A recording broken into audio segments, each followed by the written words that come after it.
বন্ধু তোর মায় ফোন দিছে। ধরো কল কাটিয়ে দে, তুমি সময় আমার কিছু বুঝো না।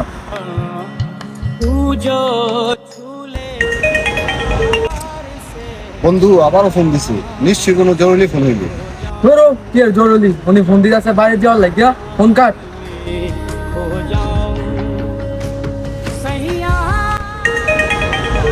আবার কল দিছে না, ফ্লাইট মোড অন কর। তোর মায় ফোন দিছে না, এবার তোর গার্লফ্রেন্ডে ফোন দিছে। দে দে তাড়াতাড়ি দে, ফোন ধরতে দেরি হইলে আবার রাগারাগি করবো।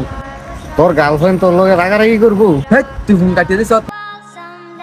বাহ, সেই মা তোকে জন্ম দিল, ছোট থেকে খাওয়ায় বড় করলো, সেই মায় টেনশন করতেছে, তাতে তোর কোনো যায় আসে না।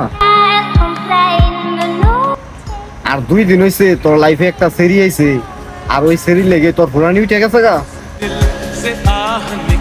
এই যে তোর গার্লফ্রেন্ড 2 দিন পরে তোর থেকে ভালো পাইবো, ঠিকই তোরে ছেড়ে যাইবো গা।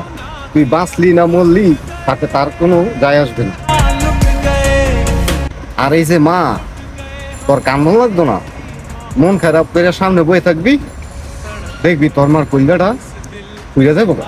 যেই ফোলা মার চাইতে গার্লফ্রেন্ডে গুরুত্ব দেয় বেশি, সেই ফোলা জীবনে কোনো কিছু করতে পারবো না। তোর মতো বন্ধু লোকে আমি চলি, আমার ঘৃণা লাগতেছে।